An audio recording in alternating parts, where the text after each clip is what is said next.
évidemment le Figaro, ce journal parfaitement neutre et apolitique, qui a décidé de faire sa vidéo sur les dangers des transitions sexuelles. En vrai, faudrait quand même qu'on fasse une étude un jour pour qu'on regarde, genre, la quantité d'articles et la quantité de vidéos qui parlent des dangers de la transition et qu'on compare ça juste aux sujets qui parlent de la transition, même de façon neutre, tu vois. Genre, histoire de mettre un peu un terme définitif à la prétendue propagande de je sais pas quoi, tu vois. Parce que franchement, genre, j'ai quand même l'impression qu'il y a beaucoup plus de propagande, justement, qui est faite anti-trans que de propagande pro-trans, hein, si je puis me permettre. D'autant plus que d'ailleurs, au passage, j'en profite. Voilà, je viens de dire anti-trans, je cale une balle au passage. Moi, je suis pour qu'on arrête de dire TERF et qu'on dise anti-trans. Mais peut-être qu'il faudra que je rentre un peu plus dans le détail sur ça sur une autre vidéo. Parce que là, on parlera pas de TERF aujourd'hui. On va parler d'une personne qui a détransitionné et qui va nous expliquer c'est quoi les terribles dangers de la transition. Aujourd'hui, moi je suis détruite, je peux pas redevenir un homme et je serai jamais une femme. L'avenir c'est quoi? Alors, dans un bon transphobe, on nous fait sentir qu'on n'est pas des femmes, effectivement, mais genre... Pour un être humain, c'est créer une famille, je peux plus, je suis devenue stérile. C'est avoir une compagne ou un compagnon, je peux pas, parce que j'ai plus aucune libido, plus aucune envie sexuelle. Je suis diagnostiquée depuis ma vaginoplastie de borderline, de dépression chronique, d'anxiété sociale et de troubles de l'identité. Alors, du coup, cette personne est en souffrance. Donc on va pas se moquer d'elle, on va pas être méchant, on va pas genre remettre en question son vécu. On va essayer d'avoir une analyse par-dessus ce truc-là, tu vois. Au bout d'un moment, c'est trop. L'humain ne peut pas encaisser indéfiniment, en fait. Carly, vous êtes né homme. Alors moi, je suis d'accord que la transphobie, ça te baisse ton crâne à un certain niveau, tu vois. Ça rend zinzin, hein, concrètement, de devenir une meuf trans. Genre, quand tu te prends d'un seul coup à la fois la violence misogyne de la société, alors que t'as zéro training pour ça, tu vois. Genre, c'est horrible à dire, mais écoutez-moi. Les femmes cis, elles ont toute une éducation qui sert à les rendre endurantes face à toute l'horreur de la misogynie, tu vois. Et toi, quand t'arrives dans ça, out of nowhere, eh ben, je peux te dire que la chute que tu te prends, elle fait sacrément mal. Genre, tu t'en prends plein la gueule. T'es en mode, d'accord, donc j'ai perdu mon taf, j'ai perdu ma famille, j'ai perdu la moitié de mes amis, et en plus de ça, genre, la moitié de la France veut que je meure, plus la misogynie de base, dans laquelle, en gros, genre, bah, les mecs vont commencer à t'agresser, les gens ne te font plus confiance, les médecins arrêtent de te croire, etc., etc., etc. Ça fait beaucoup, quoi. Genre, ça fait vraiment beaucoup. Et alors, par contre, tu peux relationner quand t'as pas de libido. Hein. Genre, elle a dit ça, genre, tout à l'heure, mais la vérité, genre, sinon, les personnes qui sont aromantiques ou qui sont asexuelles, elles auraient pas de relation. Et c'est actuellement pas le cas. Genre, c'est même un point un peu important de la lutte. Et lorsque vous aviez 17 ans, vous avez entamé un parcours de transition. Et oui, pareil, faire le lien entre trouble borderline et vaginoplastie, c'est pas ce que dit la science non plus, quoi. Genre, d'ailleurs, c'est marrant parce qu'en plus de ça, elle parle de troubles de l'identité et de troubles borderline. Et il s'avère que c'est des troubles qui sont pas mal liés entre eux, si vous voulez, et qui sont aussi liés avec d'autres troubles, notamment le PTSD, le syndrome post-traumatique. En fait, souvent, l'identité en tant que pas en tant qu'identité, genre transidentité, l'identité en tant que toi, personne cohérente qui ne forme qu'une seule et même personne, c'est un truc qui arrive dans l'adolescence, genre concrètement. Genre le moment où tu passe de je suis plein de personnes différentes en fonction des contextes sociaux à ah mais en fait toutes ces personnes différentes ne sont qu'une seule et même personne de façon cohérente. Bah en fait si tu vis un traumatisme très puissant à ce moment-là, c'est de la vulgarisation. Si tu vis un traumatisme très puissant à ce moment-là, ça peut venir secouer et casser ta construction en tant qu'identité unique et construite, ce qui peut venir provoquer derrière ben justement un trouble borderline, un trouble dissociatif de l'identité ou un syndrome post-traumatique avec des trucs différents. Et du coup ça fait que tu peux te retrouver genre avec ce genre de complications concrètement. Si en plus de ça tu cumules ça avec d'autres neuroatypiques comme l'hyperactivité ou l'autisme qui sont quand même assez fréquents, tu peux te retrouver dans une espèce de globi-boulga de troubles psy qui rend le truc très compliqué à gérer quoi. Si en plus t'as du mal à relationner, ça peut vite partir en couille. Pour devenir une femme, aujourd'hui vous avez 30 ans et regrettez les nombreuses opérations que vous avez subies et qui vous ont mené à plusieurs tentatives de suicide. Comment avez-vous découvert cette transidentité? J'ai grandi dans une famille où il n'y avait pas d'amour, où il n'y avait pas de conversation, où il n'y avait pas de soutien, même entre eux. Donc une famille très dysfonctionnelle. Toute mon enfance a été catastrophique. Donc peut-être qu'il y a, en termes de troubles dissociatifs de l'identité ou en termes de troubles borderline, des réponses plutôt à aller chercher de ce côté-là que côté transidentité, quoi. Je pense qu'il y a eu beaucoup de traumas qui viennent de là. Mon homosexualité, au début, je l'ai annoncé très tôt. Je l'ai annoncé vers mes 12-13 ans, donc je le savais très tôt. Je le vivais mal, j'étais très gênée, j'avais honte. Bah non, enfin, on t'a donné honte. Genre, c'est pas genre, c'est parce que le contexte social fait que. J'ai commencé à me poser des questions sur le genre quand j'ai su que ça existait, parce que moi j'ai grandi à la campagne, j'avais pas internet, on a eu l'internet très tardivement, les ordinateurs et tout très tardivement. C'était Kris Jenner, je crois. Ouais, moi aussi j'étais à la campagne. Ça a été super compliqué de transitionner. Genre, mes premiers contacts avec des meufs trans, ça a été un enfer et j'ai mis beaucoup de temps avant de, entre guillemets, rentrer dans la communauté. Qui m'avait informé de ça via internet. Je me suis dit mais jamais j'aurais les moyens de faire ça, donc tant pis. Et par la suite, Du coup, j'ai surtout longtemps vécu comme étant un peu comme dans les années 50, quoi, cette meuf trans qui se travestit en secret, ce genre de truc. j'ai appris que c'était possible et que c'était pris en charge en France. J'avais un petit copain et mon petit copain. Après, moi je trouve qu'elle slay pas mal et que c'est une femme. Enfin, je sais pas ce que vous en pensez, mais enfin, je sais pas, moi je la croise dans la rue, tu vois, je suis en mode c'est une go. Là, comment elle parle, c'est une go. Enfin, si des gens lui ont matraqué que ce serait jamais une femme, c'est pas elle le problème. Vous voyez ce que je veux dire? Clairement, elle a un meilleur passing que plein de sœurs et en plus, bah, je sais pas, genre, elle slay. Copain m'a dit que j'étais très féminin, que je parlais de moi au féminin souvent et que je lui avais dit une phrase qui l'avait marqué. Alors j'étais jeune hein, et c'était mon tout premier copain et Pour l'instant, j'ai surtout l'impression qu'elle va mal et qu'elle a give up. Mais en fait, c'est souvent ça, les détransitions. C'est-à-dire que assez souvent, c'est pas des gens qui regrettent leur transition, c'est des gens à qui on a fait regretter la transition. Tu captes la différence? C'est comme la personne dont on parlait il y a pas si longtemps que ça, qui elle pour le coup c'était une personne qui a été transmasque puis qui est revenue en arrière. Ou concrètement, ce qu'on comprenait de son témoignage, c'est que c'était pas elle qui le regrettait, c'était plutôt genre tous les gens autour d'elle, et qu'en plus il y avait des dimensions un peu sectaires bizarres. Et l'écrasante majorité des cas de détransition, souvent c'est ça. en gros lors de notre premier rendez-vous je lui avais dit moi du coup je suis la fille hein. Bêtement et un jour il m'a dit viens on va regarder un D'ailleurs, force à toutes les personnes du coup qui sont contraintes de détransitionner. reportage. J'ai beaucoup d'empathie pour elle. J'ai aussi beaucoup d'empathie pour. Oula, pardon. J'ai aussi beaucoup d'empathie pour elle jusque le moment où elle est venue voir le Figaro pour tenter de jeter toutes les sœurs sous le bus. Tu vois. Là, ça me met un peu en colère. J'ai vu un reportage et je pense que ça. Détransition ou retransition, tu fais une différence. En fait, la détransition n'existe pas. Moi, c'est ça la différence que je fais. C'est qu'une détransition, ça n'existe pas. Tu peux pas revenir en arrière sur ta transition concrètement. Genre, tu peux pas annuler. Du coup, moi, je parle directement de retransition, quoi. Parce que de fait, en fait, tu retransitionnes de l'autre côté. Pourrait te parler.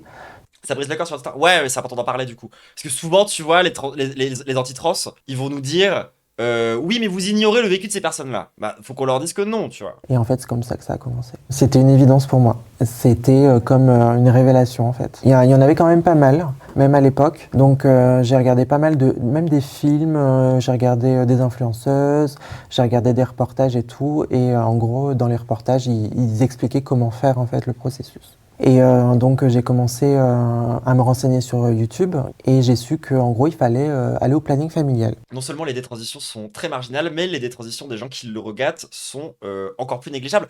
Complètement. Genre c'est vraiment la minorité d'une minorité, tu vois.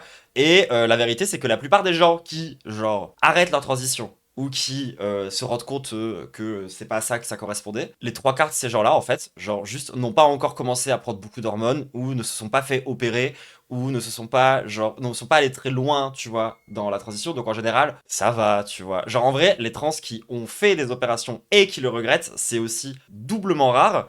Par contre, chez les femmes trans, il y a une différence notable, notamment autour de la vaginoplastie. C'est que la vaginoplastie, c'est super douloureux. Genre, c'est beaucoup d'entretien. C'est pas quelque chose que tu peux vivre facilement. Et si tu vis ta vagino avec entouré de gens qui, en plus, sont des gros connards, qui te mettent dans la tête que, genre, t'aurais jamais dû faire ça, que c'était une erreur, que si tu souffres, c'est de ta faute, etc. et tout, bah, évidemment, tu finis par le regretter, tu vois. Genre, tu mets le truc sur le dos de la vagino, etc. et tout. Et là, par exemple, elle a l'air de mettre beaucoup de ses troubles psy en responsabilité sur sa vagino.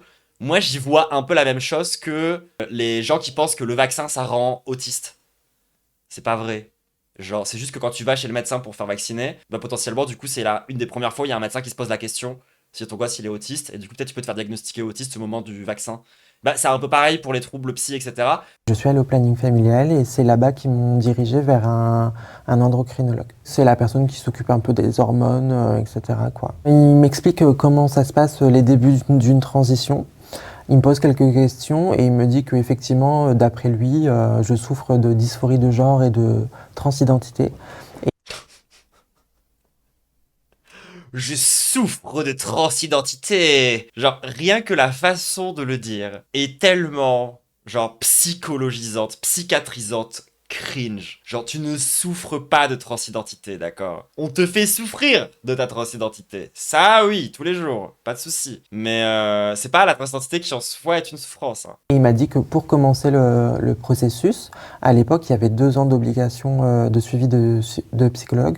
Donc il me dit de prendre rendez-vous avec un médecin dans ma région. Quand j'en trouve un, malheureusement, je suis tombée sur un psychologue qui n'y connaissait rien. C'était pas un médecin qui était formé, il y connaissait rien du tout. On parlait de la pluie et du beau temps et de ce que j'avais fait le week-end dernier. Donc il n'a pas essayé de creuser plus que ça, en surface en fait. Et il n'a même pas essayé de chercher mes traumas que j'avais pu avoir dans l'enfance ou ce genre de trucs. Et ben il me donne son accord pour l'endocrinologue. Donc le suivi psychologique a commencé à 17 ans et s'est fini à 19 ans. J'ai directement arrêté puisque c'était plus obligatoire et que je trouvais que ça servait à rien. Ce psychiatre me prescrit des Parce que de fait, ça sert à rien. Enfin, tu te retrouves face à un mec qui connaît moins bien ta vie et qui connaît pas la transidentité, et c'est censé être lui, le juge, de savoir ce que tu dois faire. Enfin, évidemment que c'est de la merde. antidépresseurs à l'époque. Je vivais plus avec mes parents à ce moment-là. J'étais en ménage avec mon premier copain. Et honnêtement, je leur ai annoncé, mais il n'y a pas eu de retour spécial en fait. Ok. Genre ma mère. Genre, moi, littéralement, le psychiatre, je suis allé le voir. Je lui ai dit bonjour, je suis une femme. Il m'a dit ah bon? J'ai dit oui, parce que ça et ça. Il m'a dit ah d'accord, bah c'est bon du coup. J'ai dû y retourner 3 fois, c'était 90 balles la séance. Ma mère m'a dit, je m'en doutais.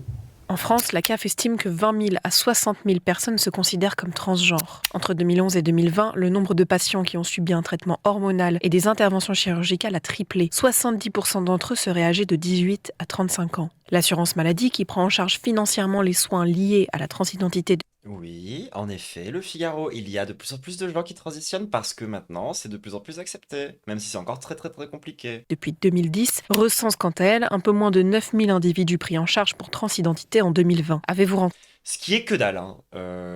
Au passage, hein, par rapport à la France, genre on est quand même quasiment 70 millions, et pourtant on en parle tellement! D'ailleurs, est-ce que du coup, ça prend en compte, genre au hasard, tous les enfants qui sont sous traitement hormonal pour des raisons qui n'ont rien à voir avec la transidentité? Parce qu'il y en a quand même beaucoup, hein. Regardez Ben Never par exemple. Bah Ben Never, on lui a filé de la thé, hein, parce qu'il avait pas de puberté suffisamment tôt ou je sais pas quoi, parce qu'il a connu une phase de puberté tardive. On lui a filé de la testostérone, hein, pour que ça devienne un vrai mec, hein. Bon, y a pas de raison médicale hein, derrière. Genre, c'est littéralement pour que ça devienne un vrai mec. Pourquoi c'est pas pris en compte? Pourquoi c'est pas pris en compte, genre, toutes les petites filles qui ont leur puberté trop tôt et à qui on donne des bloqueurs de puberté, littéralement. C'est beaucoup plus que les trans, ça. Et on leur donne pourquoi des bloqueurs de puberté? J'en ai parlé avec un endocrinologue, il m'a dit qu'il l'avait déjà fait plein de fois. Parce que sinon elles se font agresser. Sinon elles commencent à avoir des seins trop jeunes et elles se font agresser trop fort. Du coup pour les protéger, pas pour autre chose que pour les protéger du patriarcat, on leur file des bloqueurs de puberté. C'est pas pour une question d'une maladie, c'est pas pour un trouble de santé, c'est pas pour un truc qui apparaît dans le DSM, rien de tout ça. Et pourtant on leur file quand même. Pourquoi on n'en parle jamais? beaucoup d'obstacles lors de votre Il y en a quand même beaucoup plus qui sont concernés, hein. parcours de transition? Dès que j'ai l'accord, je commence Je savais pas? Bah ouais, parce qu'on en parle pas. le traitement. J'étais un homme, donc l'hormone en moi c'était la testostérone, et ils ont commencé par de l'androcure. Puis pareil, vous allez voir que ce genre de témoignage va être très très très très très orienté autour du coup des dangers de la transidentité, parce que la transidentité induirait forcément des opérations ainsi qu'un traitement hormonal. Et non, c'est pas vrai. Moi, je suis une femme. C'est, j'espère, clair pour tout le monde dans ce chat, et c'est aussi clair pour plein de gens dans la rue, en fait. On m'appelle madame dans la rue, on m'appelle madame, en fait, quasi totalité du temps, tu vois. Genre, à part vraiment gros cons qui veulent casser les couilles. Donc je suis une femme. Par rapport à ça, sur comment je suis traité dans la société et tout, y a pas de question par rapport à ça, tu vois. Genre, je suis une meuf trans. J'ai pas de traitement hormonal. Et j'ai pas fait d'opération. Si, la semaine dernière, j'ai fait ma première opération. J'ai fait un traitement au laser. J'ai commencé à faire le laser sur mon visage, puis avoir de poils au visage. C'est grave, hein. Ouh. C'est un médicament qui bloque la testostérone et qu'on donne aux pédophiles et aux violeurs. Quoi? Commencer par de l'Androcur. C'est un médicament qui bloque. Médicament dérivé de la progestérone. Oui, enfin, on donne ça aussi aux femmes qui sont en ménopause. Qu'est-ce qu'elles racontent? Genre... Et aux mecs de l'armée de terre. Oui, et dans plein d'autres cas, en fait. Genre vraiment, littéralement, c'est comme si je te disais, ah ouais, t'es végétarien? Comme Adolf Hitler? T'as quoi contre les juifs? C'est la même logique. C'est le même niveau de logique, tu vois. Genre, c'est vraiment... C'est à peu près aussi poussé comme réflexion que ça. Elle a dit quoi? Elle a dit, on m'a filé de l'Androcur, c'est un médoc qu'on donne aux violeurs et aux pédophiles. Trop bizarre. Enfin, trop bizarre son raisonnement. La testostérone et qu'on donne aux pédophiles et aux violeurs pour castrer chimiquement en fait la personne. Donc j'ai eu des doses de... C'est une folie. Hein. Alors déjà, personnellement, le fait qu'on file des bloqueurs de testostérone aux violeurs et aux pédophiles, je trouve que c'est un énorme problème. Hein, qu'on se mette bien d'accord. Ça sous-entend que, en fait, c'est des violeurs et c'est des pédophiles parce que hommes, parce que biologiquement hommes, et que du coup, si tu enlèves la part biologique de hommes qu'il y a à l'intérieur d'eux, ça va les rendre moins violeurs et moins pédophiles. Ce qui est quand même une immense dinguerie, hein, au passage. Et oui, ça, clairement, c'est un truc qu'on lui a mis dans la tête. Hein. Ça, les gens, le fait de faire le lien entre les prescriptions qu'on file aux femmes trans et les trucs qu'on donne aux pédophiles et aux violeurs, c'est littéralement un discours anti-trans. C'est-à-dire que ça, c'est un truc que pourrait très bien dire Marguerite Stern ou Dora Muto, tu vois. C'est pas un truc... genre, c'est dit que par des militants anti-trans, en fait, littéralement. Parce que, à part quand t'es fondamentalement anti-trans, c'est débile comme façon de voir les choses. Cheval pendant 2 ans. Pendant un an, j'ai eu des doses de cheval, mais que de ça. Donc j'avais plus de testostérone et j'avais pas d'œstrogène. Donc mon corps a pété les plombs. Mais oui, ça, pareil, c'est un problème. Normalement, c'est avoir les deux. Genre, si t'enlèves juste les hormones masculines, en fait, tu prends des risques pour ta santé. Genre, qui t'a fait faire ça, genre? Ma dépression a triplé et j'étais à Ouais, vide. donner que de l'Androcur, c'est criminel. Je suis d'accord. Hein. Ouais, j'avais Non, enfin, l'Androc qui lui a filé ça, c'est un danger public. plus aucune hormone vitale. Genre, tu risques littéralement d'avoir des os qui se fragilisent et tout. C'est dangereux, sa mère. Le but, c'est quoi? C'est que de remplacer la testostérone par l'œstrogène et d'avoir les effets féminisants de l'œstrogène. Ça va surtout Et du coup, genre, on va pas essayer de retrouver c'est qui ce médecin qui est littéralement criminel. lisser ta peau. C'était le protocole pendant très longtemps. Oui, bah c'est pour ça que, genre, souvent on le dit de toute façon, hein, que les trans, on est des putains de rats de laboratoire en fait. Ça va te faire développer de la poitrine, peut-être même des hanches. Ça dépend en fait. Chaque personne réagit différemment. Mais ça fait ce genre de choses en fait. Je commence à avoir un peu mal à la poitrine, ça pousse et ma peau a changé également, moins de boutons, ce genre de choses. La testostérone est produite par les testicules de l'homme. Non, c'est une partie de ces problèmes psychiques viennent pas d'une privation hormonale. Il y a un monde, hein, franchement. Non. Et en fait, si tu ne te fais pas opérer d'en bas, tu resteras sous bloqueur de testostérone toute ta vie.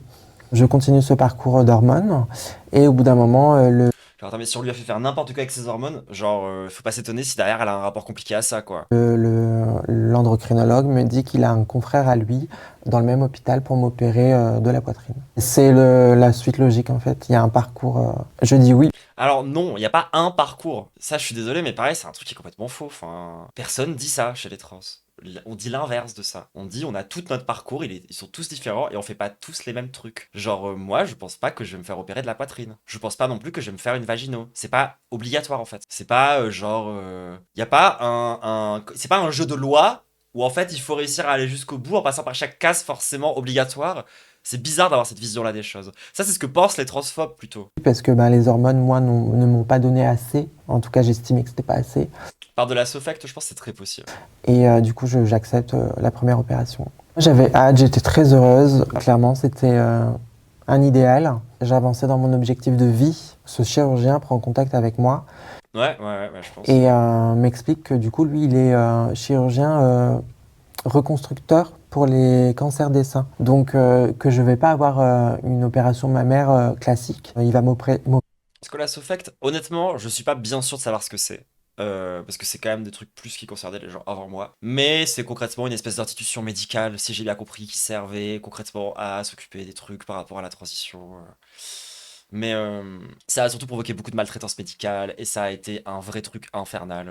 Enfin, dites-moi si j'ai des bêtises dans le chat. C'est un regroupement de médecins, voilà. Opéré une première fois. pour ouvrir et placer une prothèse vide à l'arrière du pectoral pour ensuite la gonfler toutes les semaines C'est un peu l'enfer là, ça fait complètement. jusqu'à la... Puis c'est vraiment des médecins qui sont dans cette idée que la transidentité est une maladie. Hein. Tu vois, genre ils ont vraiment ce truc de institutionnel cringe, psychiatrisant, de malade. C'est pas des alliés en vérité. la taille souhaitée. Ensuite, il y avait la deuxième opération où il réouvrait pour enlever la prothèse gonflable pour en mettre une réelle. Toutes les semaines, il y avait une très très grosse et très longue seringue. Donc en fait, ce qu'on regarde actuellement, c'est ce que quelqu'un a dit dans le chat, c'est un genre de reportage sur les maltraitances de la Sofect. Super. En fait, il piquait au niveau du téton et il passait le pectoral pour atteindre la prothèse. Donc il y avait un craquement et tout. Et ils injectaient un liquide. C'était pas si douloureux que ça, c'était surtout très dérangeant, malaisant. Au début, j'avais surtout l'impression d'avoir des cicatrices en plus, en fait, parce qu'il n'y avait pas le Mais c'est bizarre en vrai qu'il y ait des gens qui soient venus lui dire, genre, ok, maintenant tu fais ça, et c'est ça le parcours. Genre, c'est trop bizarre. résultat final directement. Et surtout que mon premier copain décide de me quitter à ce moment-là. Parce que il faut dire ce qui est, il était homosexuel. Il m'a soutenu, il m'a guidé, mais Bah, c'est donc bien la preuve que t'es devenue une femme. au bout d'un moment, je peux comprendre qu'il était plus attiré, quoi. Puis moi, j'étais plus un homme, mais j'étais pas une femme non plus. Mais dans ma tête, je pensais que j'allais devenir Mais si. une femme. C'est pas parce que plein de gens te le disent que t'es pas une femme. Tu vois, plein de gens ils disent aux meufs noires que c'est pas des femmes, et pourtant c'est des femmes. Du coup, je retourne vivre chez ma mère à ce moment-là, dans une famille virulente. Bah, on sait ce qui s'est passé, hein. Et Quand tu veux transitionner et que le corps médical te maltraite et qu'après tu retournes vivre dans ta famille de gros réacs, oui, évidemment que derrière ça te crée des sentiments compliqués. et je continue. Ce fait que c'est un regroupement de praticiens transphobes et criminels autoproclamés officiels qui veulent avoir les mains sur toutes les transitions faites en France pour le pouvoir et la thune. Aujourd'hui, ça existe encore. C'est trans santé. Il faut s'en méfier comme de la peste et bien se faire accompagner par des assos trans locales. Oui, surtout demandez de l'autosupport auprès de vos sœurs. Hein. Vous ne laissez pas les médecins décider ce que c'est la transition pour vous. Hein. Ma transition quand même. Au bout de quelques mois, je me fais réopérer la deuxième fois avec les prothèses définitives. Il n'y a plus de suivi psychologique. Quand tu as fait les 2 ans, tu as fini. Tu n'es plus obligé. Mais c'est des grosses conneries, ça. Hein. Genre, je sais, enfin, c'est complètement con. Enfin, genre, désolé, mais il n'y a pas, normalement, une bonne façon de transitionner avec des règles aussi carrées et arbitraires que ça. Hein. Grosse connerie, le délire de 2 ans. Ouais, mais ça, c'est vrai que ça pue la Sofect. Genre, oui, elle a dû en souffrir. Du coup, Quand t'es pris en charge par des transphobes, en fait. le traitement continue pendant plusieurs années et avec ma famille, ça se passe de plus en plus mal. Il y avait beaucoup de menaces, d'insultes, vraiment, je ne vais pas rentrer dans les détails, mais c'était vraiment très toxique. Donc du coup, je prends contact avec Le Refuge, l'association Le Refuge. Et il m'explique que du coup, je peux être accueillie chez eux. Donc j'accepte et je précise que je souhaiterais aller sur Lyon, précisément, parce que il y avait les meilleurs chirurgiens et... Elle a de l'ostro pour les seins? Non, en fait, on lui a fait une opération. Enfin, si, elle a eu de l'ostro avant. Mais ensuite, on lui a fait une opération parce qu'on lui a dit c'est ça qu'il faut faire. D'accord? Il y a une seule transition.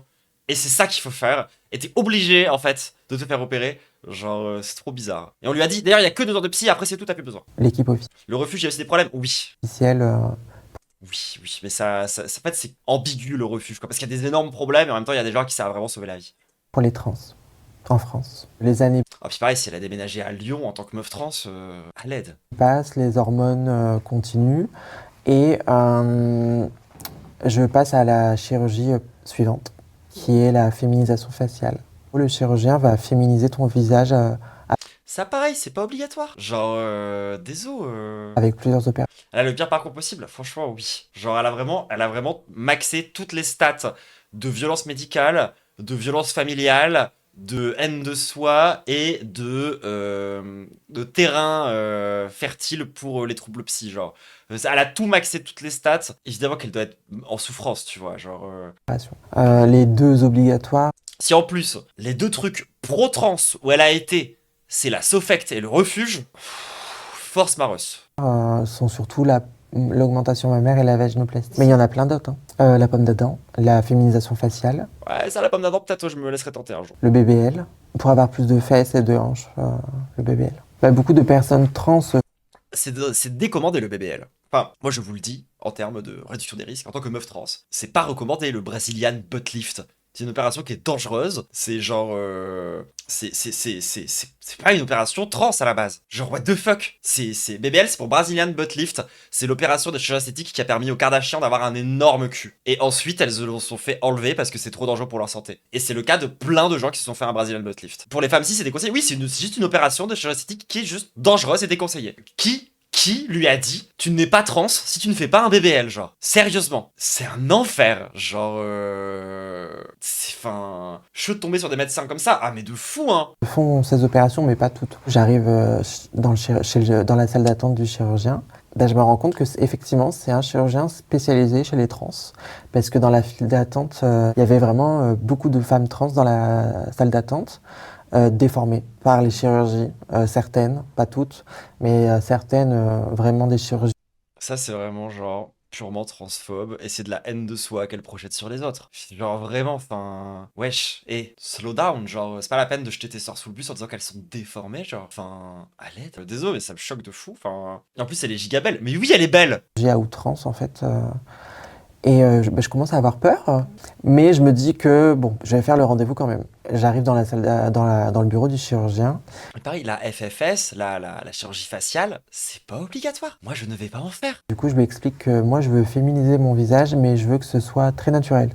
Moi, je veux être Madame Tout le Monde. Je veux pas être déformée ou des trucs comme ça. Et il me dit, il n'y a pas de problème. Et je vais même rajouter une couche en disant, je veux pas être comme les autres dans la salle d'attente en fait. Et il me dit il n'y a pas de problème, c'est vrai que beaucoup de... Mais en plus putain quand tu sors du bloc évidemment t'as pas ton visage en vrai c'est chaud. De femmes trans veulent des gros changements mais il n'y a pas de problème si tu veux quelque chose de naturel. Donc... Mais non, la plupart des meufs trans elles veulent juste comme toi hein. Genre si derrière le chirurgien c'est un putain de boucher qui respecte pas la volonté des gens, c'est un autre problème encore. D'ailleurs mais ça c'est un truc dont on parle pas assez, genre les transphobes sont trop convaincus que les chirurgiens sont graves derrière nous et que les chirurgiens sont graves pro-trans. C'est pas vrai, hein. La plupart des chirurgiens qui acceptent de faire les opérations pour les trans le font pour la thune, premièrement. Ensuite, ils font ça comme des bouchers, comme des putains de charcutés, genre vraiment, c'est trop grave. Et il y a des violences médicales sur les femmes trans dans les opérations. Il y a des violences dans les blocs chirurgicaux. Il y a des violences de baiser, en fait. Mais c'est pas la faute de la transidentité. C'est la faute des médecins qui s'en battent les couilles de nous, en fait. Donc je lui dis que moi, j'aimerais ça, ça et ça. Et lui, forcément, rajoute ça, ça et ça. Et c'est pas normal. Donc je finis avec le double d'opération prévu. Moi, là-bas, je Oui, mais ça, c'est pas la faute aux trans.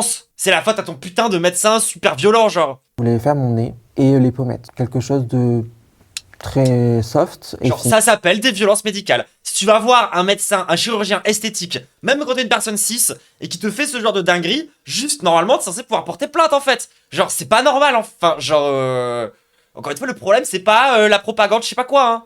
Là, c'est juste un médecin qui est juste un connard de merde qui fait des violences médicales, point. Finalement, j'ai fait beaucoup plus. On a fait ici. Elle est juste victime de violences... Oui, elle est juste victime de violences médicales et de violences psychiatriques, genre. On a arrondi cet endroit. On a fait le menton un peu plus en avant. On a fait les pommettes. On a fait le nez. On a fait les arcades sourcilières. Et on a fait les cernes. Sauf que, du coup, dans toutes ces opérations, il y a eu des ratés. Ça, on n'en parle pas assez, mais il y a souvent des chirurgies esthétiques qui ratent. Par exemple, mes cernes. Oui, et d'ailleurs, elle rate beaucoup plus souvent sur des personnes trans que sur des personnes cis. Est-ce que c'est un hasard? Ou est-ce que c'est parce que les médecins sont des connards de transphobes de merde qui en ont rien à foutre de nos corps? Je sais pas, tu vois. C'est une folie, quoi. Puis en plus de ça, genre vraiment, enfin, le mec, genre, il lui a fait, genre, tout, quoi. Enfin, ce qui respecte absolument pas sa volonté de base. J'en avais moins à la... Mais ça, pour elle, tout revient à la transidentité alors qu'elle a été victime de sa famille, de son entourage, de médecins, de proches, enfin... Et l'opération a augmenté mes cernes. Il y a eu également les arcades sourcilières et le lift. Et pareil, qu'on vient de m'expliquer en quoi les cernes, c'est un truc typiquement féminin au masculin, genre bizarre. D'ailleurs, j'ai oublié, C'est trop mimes, ces petites cernes. il y avait un lift. Petite bonne, là, trop mimes. Lifting aussi pour remonter ça. Et du coup, maintenant, j'ai une cicatrice de là qui passe dans mes cheveux et qui va là, d'où les tatouages. Et ça, elle a servi à rien non plus parce que mon lifting est retombé au bout de quelques mois, en fait. Donc, tu vois ton visage... Non mais elle a été opérée par le roi des incompétents en fait. Et genre, en fait depuis le début, genre, tous sont... Mais en fait c'est ça, genre, je continuerai à le dire, genre, le problème des trans, désolé, mais genre c'est pas la propagande, c'est le monde médical. Genre vraiment c'est ouf à quel point le monde médical c'est notre adversaire. C'est genre vraiment notre ennemi premier degré, genre, enfin, c'est pas des gens qui sont là pour nous aider. C'est horrible. Force à elle, énorme force à elle. Genre, au-delà du fait que, bon, par contre, Maros, t'es pas obligé d'aller au Figaro pour essayer de jeter sous le bus la transidentité parce que t'as souffert de tes proches. Autre problème, mais force à elle par rapport à ça. Qui change, mais par contre, il faut l'accepter, parce que ton visage, c'est plus le même, et ton visage, c'est ton identité. Franchement, pour une féminisation faciale, pour moi, il n'y a pas en dessous de 20 000 euros. C'est au minimum 20 000 euros. Ah oui, ça coûte une turbo couille, oui. Tout ce que j'ai fait. Ça coûte cher, hein. L'hospitalisation, les nuits d'hôpital, etc. Tout est quasiment pris en charge. Et il m'a dit, ça, c'est pris en charge avec l'ALD, et ça, c'est à ta charge. À l'époque, ça m'arrange. Après, si elle connaît que le Figaro qui critique ça et pas d'autres... Il y a plein d'alternatives de gens qui critiquent les violences médicales que subissent les personnes trans aussi, tu vois. Au bout d'un moment, si ça se trouve, c'est juste genre elle connaissait quelqu'un au Figaro ou des gens du Figaro l'ont démarché parce qu'ils sont à la recherche de ce genre de témoignages et ça a fini par être ce qu'on est en train de regarder juste ici, tu vois. Ou pareil, justement, genre elle a commencé à se rapprocher de communautés, enfin d'organisations anti-trans qui ont commencé, genre derrière, à lui mettre dans le crâne des dingueries absolue, comme par exemple, on t'a donné un médicament de violeur et de pédophile. Donc, Genre, ça se trouve, elle s'est vraiment fait baiser son crâne. Mais pas par la propagande pro-trans, mais plus par les anti-trans. j'accepte, je vais pas dire non. Moi, en tout, j'avais payé 8 000 euros. Le nez, les cernes et le BBL. Et d'ailleurs, il l'a pas déclaré, puisque j'ai dû... Parce qu'on rappelle quand même que ce genre de témoignage, c'est littéralement de l'instrumentalisation. C'est-à-dire que c'est de l'instrumentalisation anti-trans. Et les personnes qui témoignent sont généralement, on peut considérer qu'elles sont également victimes du procédé. Je vais payer en espèces. Et on peut pas payer 8 000 euros d'un coup. C'est interdit. C'est interdit, surtout pour un chirurgien, de recevoir 8 000 euros en espèces. La dernière étape est donc la vaginoplastie, soit Mais il n'y a pas d'étape! le remplacement de votre organe génital masculin par un néo-vagin. Comment s'est passée l'opération? Pour moi, c'était pas envisageable de pas la faire, en fait, puisque je voulais devenir une femme. Et pour moi, tu ne deviens pas une femme si tu gardes ton appareil masculin. Donc, je me renseigne pour passer à la vaginoplastie. Le chirurgien m'avait dit... Oui, néo-vagin. Mais il y a des gens qui disent néo-vagin. Au risque de vous choquer. Tu nous as dit, c'est... On m'a envoyé les stats. Ça peut être intéressant d'avoir les stats. Du coup, la raison de pourquoi est-ce que les gens détransitionnent, ne serait-ce que pour un certain moment. Donc alors, dans la majorité des cas pour lesquels les gens détransitionnent, c'est dans 36% des cas, ça peut être cumulable. C'est-à-dire que je pense qu'il peut y avoir plusieurs raisons. 36% des personnes où c'est à cause de pression par rapport à un parent. 33% parce que la transition était trop dure à vivre en règle générale. 31% parce qu'ils font face à trop de harcèlement. 29% parce qu'ils ont des problèmes sur le plan professionnel. 26% parce qu'ils reçoivent de la pression de la part d'autres membres de leur famille. 18% parce qu'ils reçoivent de la pression de la part de leur partenaire de vie. 17% parce qu'ils reçoivent de la pression de la part d'un employeur. 13% parce qu'ils reçoivent de la pression de la part de leurs amis. 5% parce qu'ils reçoivent de la pression de la part des institutions médicales, 5% à cause de pression religieuse, 5% à cause du fait qu'ils ont réalisé qu'ils ne voulaient pas transitionner. Donc sur l'échelle de tous les trans qui détransitionnent, ça représente 5% les gens qui regrettent leur transition. Sachant que parmi les personnes qui détransitionnent, c'est déjà un très très très petit pourcentage de la part des personnes qui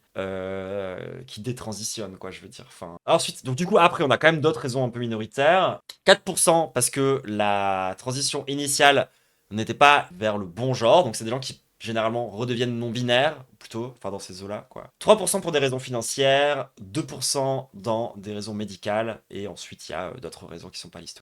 Ça se trouve où ce document? On me l'a envoyé dans le chat, mais j'essaierai de penser à le mettre dans la description de la vidéo. Si c'est pas dans la description de la vidéo, n'hésitez surtout pas à me le rappeler en commentaire, pour que je pense à remettre l'article en question. En tout cas, voilà les datas. Donc on est quand même sur, encore une fois, l'extrême minorité d'une extrême minorité. Et en plus de ça, genre, tu vois, c'est pas comme si, en donnant la parole exclusivement au genre de témoignage que celui qu'on est en train de regarder, ils se contentaient d'invisibiliser la parole de toutes les personnes trans pour qui ça s'est bien passé. Parce que ce qu'ils oublient de dire, généralement, dans ce genre de reportage, dans ce genre de documentaire, c'est toutes les vies que ça a sauvées. Hein. Genre, c'est-à-dire que la transition, si tu veux, ça a empêché quand même beaucoup de gens de se suicider. Tout simplement. Ça a empêché beaucoup de gens de vivre des trucs encore pires. Genre, littéralement, la transition, ça sauve des vies. C'est un point hyper important. Donc, non seulement ils se contentent d'invisibiliser toute l'écrasante majorité des personnes trans qui ne détransitionnent pas et le vivent extrêmement bien, mais au sein des personnes qui détransitionnent, ils invisibilisent aussi l'écrasante majorité des gens qui détransitionnent pour des raisons extérieures. C'est-à-dire que là, on est dans une espèce de double invisibilisation. C'est vraiment du cherry picking, de cherry picking. Cherry picking, pour ceux qui savent pas ce que ça veut dire, c'est quand tu prends que les informations qui t'intéressent, qui t'arrangent, tu vois. C'est comme quand les fémo-nationalistes, ils vont te sortir uniquement la stat du harcèlement dans les transports en commun. Pour parler, pour expliquer que soi-disant, ce seraient les Noirs et les Arabes qui sont sexistes. Alors qu'en fait, genre, du coup, ils oublient toutes les femmes qui se font violer, genre, dans leur propre couple. Ils oublient tout le viol intrafamilial, intraconjugal. Ils oublient toute la violence sexuelle, genre, pour se concentrer sur une data, parce que c'est ce qui leur permet à eux d'avoir un narratif raciste. Bah là, c'est pareil.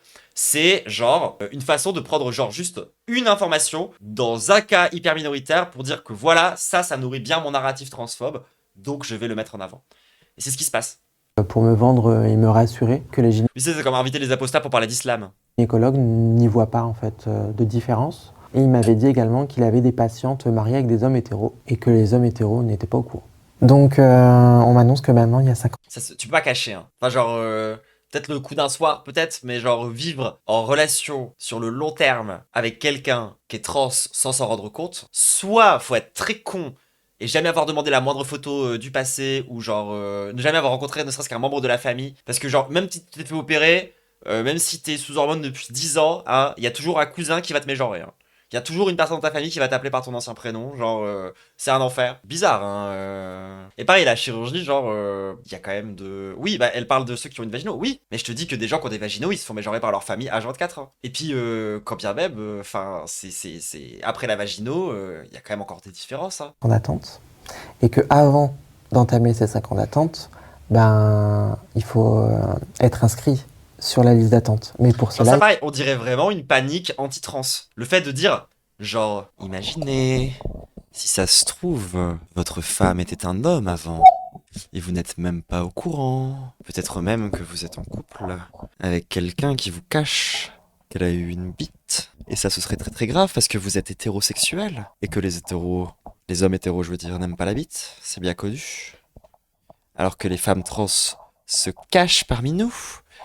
Elles sont dans les campagnes, dans les villes. Non, sérieusement, c'est grave. Genre, c'est vraiment un discours anti-trans. C'est quasiment une théorie du complot, genre. Il faut avoir fait tous les rendez-vous de l'équipe. Donc je commence tous les rendez-vous. Donc je vois le chirurgien pour la vaginoplastie, je revois des psychologues 2 fois, des psychiatres 2 fois, un endocrinologue 2 fois, pour avoir en fait... Oui, bah là, t'es juste en train de dire que le monde médical, c'est de la merde, et ça, on était au courant. pour passer... Je commence à être en colère contre elle. Les gens, je sais qu'elle a un vécu difficile, mais là, elle plateforme quand même des propos d'énormes transphobes. Genre, elle a quand même dit, au début... Genre, les traitements hormonaux, à la base, c'est pour les pédophiles. Et là, elle est en train de dire, en fait, il y a des femmes trans qui sont cachées et qui ne le disent pas. Et en fait, elles peuvent, genre, faire semblant d'être des vraies femmes et sortir avec des mecs hétéros alors que c'est des mecs hétéros. Genre, c'est trop grave comme vision du monde, en fait. Genre, c'est vraiment un problème. Enfin, vécu difficile ou pas vécu difficile, tu dis pas des conneries comme ça. Genre, c'est objectivement des mensonges et c'est objectivement un discours anti-trans, genre de propagande d'extrême droite, en fait. Pour être validé ou non, pour avoir la vaginoplastie. Il parle de moi avec les psychologues, les psychiatres, les endocs, etc. Et donc c'est validé. Là, c'est le papier qui dit que tous ces médecins...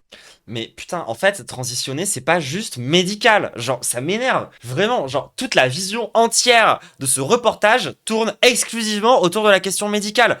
Wesh! Genre vraiment, enfin. Et moi, j'ai toujours pas fait d'opération, j'ai toujours pas d'hormones et je suis une femme trans, tu vois. Et y a pas de, on va me forcer à faire un parcours très précis où je vais me faire opérer. Lorsque je vais aller voir le psy, que je vais lui dire, je veux garder ma bite, il va juste bien fermer sa gueule et je vais rester une femme avec une bite, point barre. Genre, stop, résumer la transidentité que à des trucs médicaux.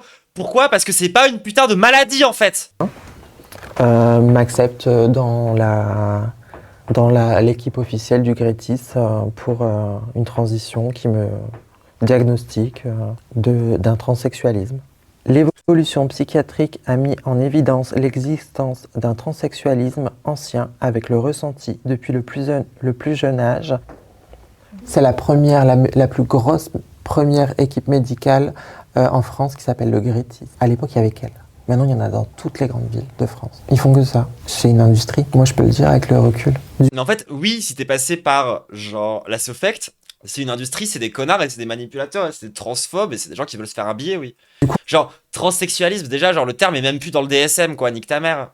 On est en plein milieu Covid et je décide d'appeler la secrétaire du chirurgien pour savoir le délai Il date de quand la vidéo d'hier? d'attente qui me reste. Parce qu'on ne sait pas exactement quand est-ce qu'on va se faire opérer. Et elle me dit qu'il me reste encore 1 an et demi d'attente. Et elle me demande si je suis mobile et si je peux être rapidement disponible au cas où. Je dis que oui, j'habite dans la même ville du chirurgien.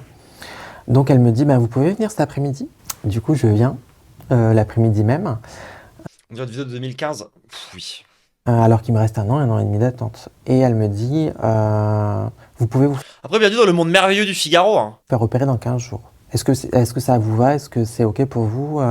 Parce qu'en fait, le chirurgien m'a demandé de caler en urgence des vaginoplasties entre 2 réquisitions d'hôpital du Covid. Et du coup, moi, je saute sur l'occasion. Mais genre, en fait, clairement, le problème dans tout son parcours, c'est qu'il y a aucun médecin qui lui a demandé son consentement. Peut-être que c'est plus ça le problème que la propagande trans, je sais pas quoi. Genre, oui, effectivement, il y a des immenses problèmes, genre, dans le traitement médical des personnes trans. Et oui, il y a des gens qui tentent de faire un truc ultra rentable par-dessus et qui veulent nous prendre notre oseille pour nous faire des trucs cringe. Genre, oui, ça existe et c'est un problème, mais c'est un problème dont les trans y parlent en fait. On n'est pas en mode c'est génial, faut que tout le monde fasse ça. C'est quoi, c'est dinguerie. On me fait gagner. Et d'ailleurs, et je vous regarde dans les yeux au passage, hein, les assos trans là, qui envoient des sœurs chez des médecins, et vous savez que c'est des gens violents, et parce que ça existe aussi, hein, ça pour le coup. Genre, et franchement, on vous voit, et c'est grave d'avoir fait ça. Genre, d'avoir envoyé des trans, genre, chez des psychiatres ou des psychologues que vous savez transphobes, ou des autres trans qui sont venus vous expliquer qu'ils étaient transphobes, et vous continuez à les emmener là-bas juste parce que, genre, pour vous c'est ça l'autosupport. C'est quand même très très grave, hein. Parce qu'il y en a aussi, hein, on peut critiquer ça aussi. Genre les assos trans bizarres intégrationnistes là. Il y a 1 an et demi d'attente. Donc je signe les papiers et elle me demande de mettre une fausse date Mais ça, il y en a de moins en moins. sur les papiers parce qu'il y a le délai de réflexion en France de 2 mois. Et elle me calcule une date et elle me dit de mettre une fausse date. Donc moi je le fais. On me dit tu gagnes 1 an et demi, go. De toute façon t'es sûr de toi. Moi j'étais certaine de moi. On est dans le public. Techniquement, j'ai signé, j'ai donné une date qui est bonne. Pourquoi les assos conseillent des petits transphobes? Parce qu'ils sont débordés et qu'ils veulent pas, genre, passer par de l'autosupport plus communautaire, qu'ils ont une vision de la transidentité où c'est forcément un délire médical, et du coup, leur taf concret se résume à essayer de mettre en contact des trans avec des médecins, sauf que le problème, c'est que des médecins, il n'y en a pas beaucoup, slash pas assez, slash c'est un enfer, du coup, en fait, ils font avec ce qu'ils ont, et ce qu'ils ont, souvent, c'est de la grosse merde. Le problème, c'est qu'ils arrivent à convaincre des jeunes trans qu'en fait, il y a que ça à faire. Donc il n'y a aucune preuve, à part moi et la secrétaire dans le bureau.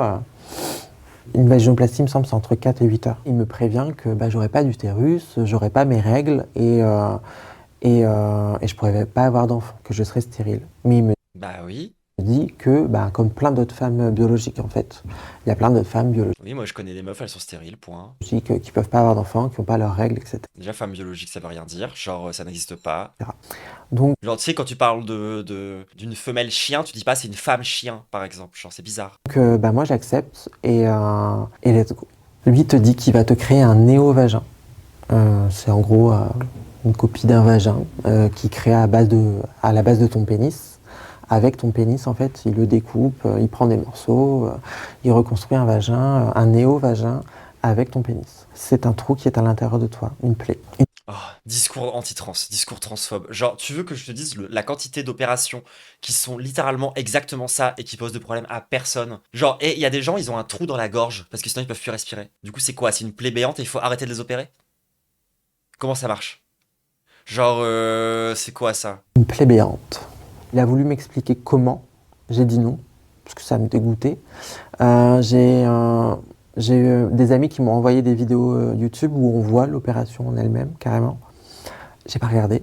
J'ai préféré pas voir, pas savoir. Mais Ah oui, une trachéotomie, c'est un trou. du coup, ça c'est Puis pareil, il y a aussi tous les gens qui ont des trous dans le bide, genre chez les tétraplégiques, il y en a beaucoup qui ont ça par exemple, ce genre de truc. plutôt bien passé le réveil. Je me souviens, j'ai dit une blague aux infirmières, elles Ah oui, c'est extrêmement misogyne. ont éclaté de rire.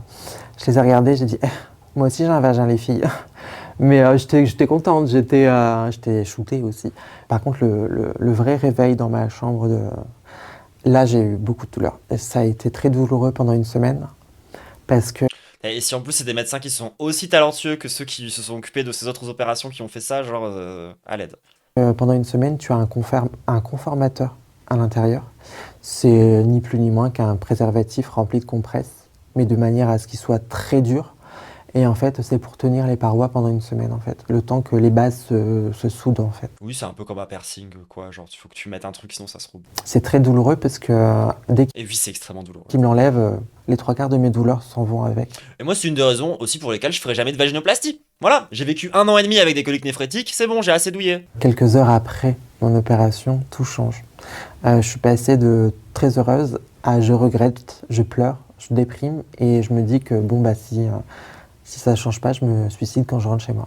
J'appelle les infirmières Oh putain. en pleurs pour leur dire que je regrette et en fait, je fais une mini crise de panique. Hein. Et les infirmières J'imagine qu'elle a assurément pas été suivie pour ça. Genre, on lui a pas donné un suivi correct par rapport à ça, tu vois. me disent que ça va aller. Et il y en a une d'entre elles qui me dit une phrase qui sera marquée jusqu'au fond de ma vie. Elle me dit comme quoi que Oui, et puis c'est vrai que aussi au passage, on fait ça de force à des enfants sans ni leur consentement ni le consentement de leurs parents. Et ça, personne n'en parle jamais au Figaro, bien sûr. beaucoup de personnes trans disent qu'elles regrettent quand elles se réveillent l'opération. Et là, c'est comme si je me prenais un mur, en fait. Et Oui, bah forcément, sur le coup, t'as super mal, t'as un truc de... Et puis après, genre, ça va mieux, hein. et du coup, je Et moi, j'en connais des meufs qui ont fait des vaginos, tu sais, genre, effectivement, sur le coup, elles sont en mode genre, ah ouais, quand même. tombe dans un silence. Je me renferme et je réfléchis, C'est quoi un peu une opération plastique de regretter? Oui, c'est... je pense. Et je comprends que je regrette et que c'est allé trop loin. Et que je peux plus faire marche arrière. Après la vaginoplastie, je rentre chez moi et Mais ça, c'est horrible, genre, du coup, elle a pas eu de suivi. euh, Genre, on lui a juste dit, démerde-toi, quoi. il me dit on se revoit dans un mois.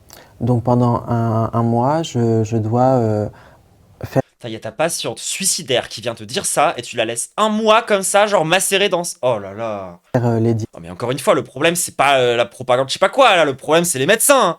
dilatations. C'est quelque chose que tu vas faire toute ta vie pour maintenir cette plaie ouverte en fait. C'est pour l'empêcher de se refermer. C'est un dilatateur, mais ça, en gros c'est comme un sextoy, mais en plastique, très dur et très froid, de plusieurs tailles, que tu dois t'insérer. Tu l'insères au plus Oui, en plus, elle a pas de proche pour la soutenir, sa famille l'a envoyé chier, son partenaire de vie aussi, genre...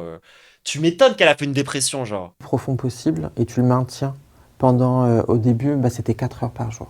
Séparé. Donc 1 heure le matin, 1 heure le midi, 1 heure l'après-midi, 1 heure le soir. Tu vis, Ah, la dilate, ça fait mal, hein. tu respires et tu manges. Dilatation et vaginoplastie. Du coup, moi, je le vis très mal. Surtout que je regrette. J'arrête. Au bout d'un mois et demi, j'arrête les dilatations. De toute façon, depuis l'opération, ma libido est à moins 100. Elle est plus à 0, elle est à moins 100 en fait. Et je me dis, de toute façon, ça me dégoûte. J'aurai plus de rapport sexuel. Donc, quoi ça sert de faire des dilatations? Donc, Bah, c'est horrible et c'est pas de ta faute et c'est pas de la nôtre non plus, hein. Encore une fois, c'est vraiment la violence médicale. T'es une victime du corps médical en fait et c'est un enfer. Et vous voyez ce que ça fait aussi vous voyez quand je critique les trans intégrationnistes, c'est aussi ce genre de truc qui se passe en fait parce que quand du coup tu pars du principe que pour être une vraie femme trans, il faut absolument avoir fait telles opérations, telles opérations, telles opérations, qu'il faut avoir tel truc, tel truc, tel truc, et il faut absolument avoir un passing parfait, bah tu finis en fait par tomber dans ce genre de truc où le consentement de la personne, tu t'en bats les couilles, tu vas juste lui dire que c'est ça qu'il faut qu'elle fasse et qu'il n'y a pas d'autre option. Sauf qu'au final, bah non, ça correspond pas forcément à ce que les gens y veulent, et c'est horrible. je vois le chirurgien et je lui dis que j'ai arrêté les dilatations, que je regrette, qu'il y a des odeurs, qu'il y a des écoulements. Et lui, il me dit que il n'y a pas d'odeur. Il me dit que ça sent pas. Excusez-moi, hein, mais ça sent très fort. Très, très, très, très fort. Non mais ça pareil, c'est un problème de médecin. Genre vraiment, j'en ai marre de ces putains de tout bib de merde. Tu vas leur voir pour leur dire que t'as mal et qu'il y a un problème et ils te disent... non, bah non. C'est pas possible, hein. C'est pas comme ça que ça marche, hein. Moi, c'est comme le médecin que je suis allé voir pour lui dire que j'étais anorexique et où je lui ai dit, genre, que j'avais pas de phase boulimique et il m'a dit, ah bah si, hein. Je lui ai dit, bah non, non, j'ai pas de phase boulimique. J'ai pas de phase où je rattrape et où je mange énormément. Il m'a dit, bah si. Je lui ai dit, bah non, c'est quand même ma vie, genre, je sais de quoi je parle, tu vois. Le mec est resté bloqué. Genre, encore maintenant, il est convaincu que j'ai des phases de boulimie. Il me dit que je cicatrise bien et par rapport aux dilatations, il me dit il faut continuer, continuer. Il essaie de m'encourager. Donc on se revoit 2 mois après, donc à 3 mois post-op. Et il me dit que j'ai très bien cicatrisé, que effectivement j'ai perdu en profondeur puisque je fais pas mes dilatations et en largeur, mais que ça reste raisonnable. C'est pire en pire, je m'en fous que ça se referme ou pas en fait. Il me dit bonne continuation. Ouais, après, Maros, fais attention quand même parce que c'est potentiellement des risques pour ta santé. Si vous avez un problème, venez me voir moi, n'allez pas voir un gynécologue. Parce qu'il y connaîtra. Il va pas connaître en fait aucun suivi psychologique. Aucun suivi avec un sexologue. Je connais pas le suivi Mais encore une fois, là, le problème, c'est le corps médical. actuel, mais du peu. D'ailleurs, au passage, malgré les dingueries qu'elle a balancées depuis le début, elle a toujours pas parlé ni d'orgatrans, ni d'assotrans, ni de quoi que ce soit qui a rapport avec ça. Depuis le début, elle ne parle que des toubibs. Elle ne parle que des médecins, elle ne parle que du corps médical et des violences du corps médical. Et pourtant, je suis sûr et certaine que si on va voir les commentaires, attendez, on va faire ça tout de suite. Témoigner, c'est important. Le corps médical profite de la détresse psychologique de ces personnes. En l'occurrence, oui. Genre, mais pas de la façon dont tu le penses. Genre, on n'est pas en détresse psychologique parce qu'on est trans, on est en détresse psychologique parce que le monde est transphobe. L'essentiel, lanceur d'alerte, encourage à raconter une histoire touchante. Les dysfonctionnements que vous évoquez sont majeurs. Et ça, sur le fond, je suis d'accord. Genre, les dysfonctionnements dans le corps médical par rapport aux trans, c'est une dinguerie. Ça fait des souffrances de malade. Et voilà. Et là, du coup, on a cette vidéo devrait être montrée à celles et ceux qui pensent à faire une transition. Bah non, en fait, parce que, désolé, mais tu n'es pas obligé de te faire opérer pour être trans. Tu n'es même pas obligé de prendre des hormones. Il y a des personnes comme moi qui sont pas sous hormones. Genre, ça existe. Il y en a même beaucoup, tu vois.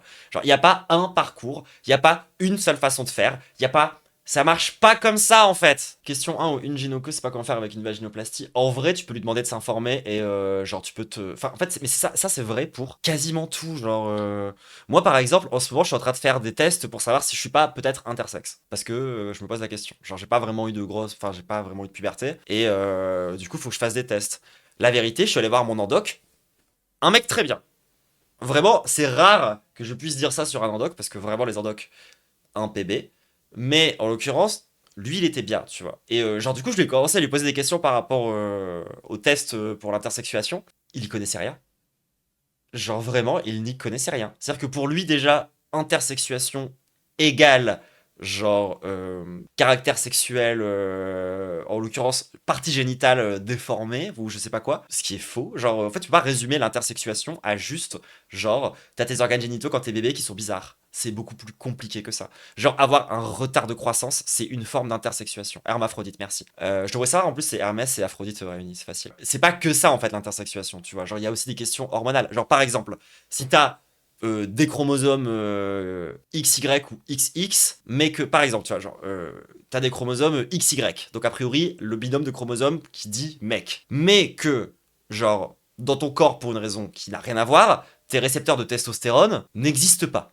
Genre, ou du moins, il ne capte pas la testostérone. Bah, t'es intersexe, en fait. Parce que même si t'as le bon ADN, si tu veux, ça va produire derrière des hormones, mais qui seront pas process par ton corps, et du coup, tes caractères sexuels vont pas se développer de la même façon que tout le monde. Donc, tu seras intersexe, en fait. Même si t'as ta génétique qui est XY, tu vois. Genre, un retard de croissance, bah genre il y a plein de cas de retard de croissance qui font que derrière tu développes pas de caractère sexuel. Genre par exemple une personne assignée gars à la naissance qui se retrouve genre à quasi pas faire de puberté, donc quasi pas de poils, des caractères sexuels qui se développent quasiment pas. C'est une forme d'intersexuation en fait. Genre tu peux être stérile avec ce genre de truc aussi, tu vois, ou avoir plus de difficultés par rapport à ta stérilité. Ça peut en fait jouer sur beaucoup de différents aspects par rapport à ça. Et souvent d'ailleurs c'est ce qu'on dit lorsqu'on parle du fait que, lorsque je vous dis que même le sexe c'est pas biologique. Quand je vous casse ce truc-là, tu vois, lorsque je parle du fait que le sexe, c'est pas biologique. C'est parce qu'en fait, il n'y a pas une seule caractéristique qui définit c'est quoi la sexualité. Et c'est quoi, genre, le genre, enfin, le genre ou le sexe d'une personne. Genre, par exemple, si tu te bases que sur l'ADN, tu vas passer à côté de plein de cas. Si tu te bases que sur les hormones, tu vas passer à côté de plein de cas. Si jamais tu te bases... En fait, peu importe sur quoi tu te bases, il n'y a pas un seul critère qui permet de faire une distinction, même chez les animaux, entre mâle et femelle. Genre, il n'y a pas un seul critère objectif et définitif qui servent, y compris dans la biologie, à déterminer de façon parfaitement objective ce qui est un mâle et ce qui est une femelle. Ce qui d'ailleurs, et au passage, ça va peut-être vous choquer, mais c'est également le cas du concept d'espèce. Genre, en biologie, il n'y a pas de consensus ni de règles qui permettent de dire un animal est d'une espèce différente d'une autre. C'est pas clair. Tu regardes sur l'arbre phylogénétique, ça marche pas. Tu regardes sur une description un peu à l'ancienne où tu te contentes de regarder que les caractéristiques de l'animal, ça marche pas non plus. Si tu regardes par rapport à la reproduction et au fait que les enfants doivent pouvoir, genre, avoir eux-mêmes des enfants, ça marche pas non plus, il y a des exceptions. Donc en fait, il y en a pas. Il n'y a pas de critères biologiques pour dire tel animal est d'une espèce et tel animal est d'une autre espèce. C'est une catégorisation humaine. Et c'est vrai pour le genre, c'est vrai pour le sexe, etc. Et c'est pour ça que l'intersexuation, c'est une question compliquée. Parce qu'en fait, la sexuation, c'est une question compliquée. Donc peut-être que c'est un peu plus encadré sur Non, c'est pas la reproduction pour les espèces. Je vous assure que ça marche pas. d'autres points, mais sur la base, Genre, chez les félins, par exemple, tu peux faire se reproduire 2 félins de 2 espèces différentes et leur bébé, il pourra être pas stérile. Il pourrait être fertile. pour commencer une transition, ce qui est essentiel, il n'y a plus.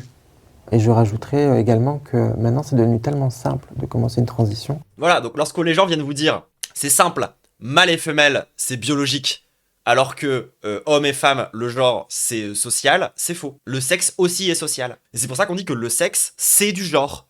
Parce qu'en fait, le sexe qu'on vient poser sur les animaux, qu'on vient artificiellement apposer sur des animaux, c'est par rapport à notre... comment est-ce que nous, on a structuré le genre chez nous, tu vois. Et la vérité, c'est qu'il y a plein d'animaux chez qui ça marche même pas. Genre, il y a des canards qui transitionnent, il y a plein d'animaux où c'est complètement différent comment ça fonctionne, les développements de caractère sexuel. Enfin... Désolé, mais genre, ça ne marche même pas chez les animaux, quoi. Aucun suivi avec un sexologue. Je connais pas le suivi actuel, mais du peu que je connais, c'est beaucoup moins encadré. Parce que Oui, et c'est peut-être une meilleure chose. Parce que toi, clairement, c'est ton cadre de con qui fait que t'as vécu des violences médicales, Mareuse. Genre, elle dit ça comme si c'était une mauvaise chose. Peut-être qu'avec moins de cadre, on t'aurait pas forcé à faire l'opération que tu regrettes. À l'aide. déjà, il n'y a plus les 2 ans de suivi obligatoire pour commencer une transition. Donc peut-être que c'est un peu plus encadré sur d'autres points, mais sur la base, pour commencer une transition, ce qui est essentiel, il n'y a plus. Et je rajouterais également que maintenant, c'est devenu tellement simple de commencer une transition. Elle est folle. Et ça, vraiment, c'est de la propagande anti-trans.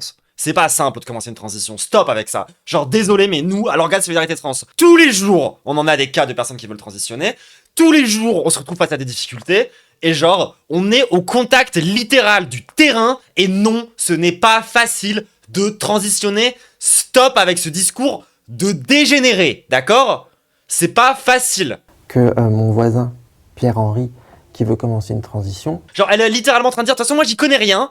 Mais là, comme ça, je dirais que c'est facile. Désolé, en fait, je commence à me déconcentrer. Je prends quand même de sacrés dégâts depuis le début. c'est devenu tellement simple de commencer une transition que mon voisin, Pierre-Henri, qui veut commencer une transition, je lui donne un numéro d'un médecin trans-friendly qu'on se donne entre nous sur les réseaux, mais il a des hormones le jour même. Depuis cette vaginoplastie. Bon, ça, c'est juste un mensonge. Voilà, ça, c'est juste purement du mensonge. C'est genre, premier degré, juste faux. Genre, sinon, je veux bien avoir le contact du gars. Je connais plein de gens que ça pourrait intéresser. Parce que franchement, si c'était aussi simple que ça, on n'en serait pas là, en fait, hein, Mareuse. Vraiment pas. Elle aurait dit ça de la part d'une sœur qui dépanne, bien sûr, mais pas d'un médecin. Ah non, mais pas un médecin. Hein. Certainement pas un médecin, genre désolé, ça marche pas. Et en vrai, genre, Écharpe, si tu veux passer en vocal, je suis un peu chaude en vrai. Genre, c'est vrai que enfin, vraiment désolé, mais c'est dur à mater et genre, je commence à à prendre vraiment le somme et j'ai pas envie de m'énerver sur la go parce qu'elle a vraiment l'air d'en avoir chié. Je veux bien un peu de soutien dans ce react, en vrai. Je vais mettre sur pause vite fait l'enregistrement.